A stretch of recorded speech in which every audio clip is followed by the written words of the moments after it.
আমাকে মেসেঞ্জারে নক করেছে, তোমার নাকি 4-4টে দাদা, 3-3টে ননদ, কই একদিনও তো দেখলাম না, মিথ্যে কথা বলছো না কি? তার মানে তুমি কেনাকাটাই করনি। তাই ভাবলাম যে দুর্গাপুজোর সময় তো আর কেনাকাটা দেখায়নি, সবাই পুজোর সময় কেনাকাটা করে, ভাবলাম যে কালী পুজোর সময় যখন ভাইফোঁটার কেনাকাটা করেছি দেখিয়ে দিই। এই দেখো 3টে ননদের জন্য একদম একই রকম 3টে শাড়ি কেনা হয়েছে, দেখতে পেয়েছো?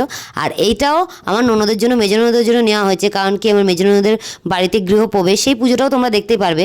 ওর ছেলে, ওর বর মানে জামাইবাবু আর হলো ঘন্টুর জন্য, যাই হোক ওর জন্য নেওয়া হয়েছে।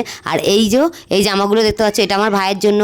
আর আমার 3-3টে দাদা আছে আরও, এই দেখো এই 3টে দাদার জন্য সেম, ভাইয়েরটা একটু ছোটো, কারণ কি ভাই একটু ছোটো বলে। আর মানে সবার জন্য একই রকম ফুল হাতা গেঞ্জি নিয়েছিলাম।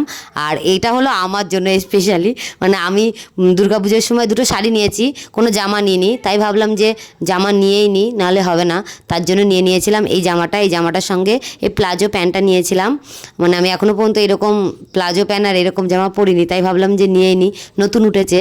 আর এই জামাগুলো কিন্তু একদমই নতুন উঠেছে, তাই ভাবলাম যে এটাও একটা নিয়েই নিই, সুন্দর লাগছিল। আমাকে মানাবে নাকি আমি জানি না, আমি আবার সব রকম, কালো হলে কি হবে, সব রকম কালারই পরি, মানে অনেকে কালো বলে কালো জিনিস পরে না, কেউ অরেঞ্জ জিনিস পরে না, আমি পরেও আছি অরেঞ্জ কালার একটা হলো নাইটি। যাই হোক, আমি সব রকম জিনিস পরি। আমার জিনিসগুলো কেমন হয়েছে অবশ্যই বলো। টাটা।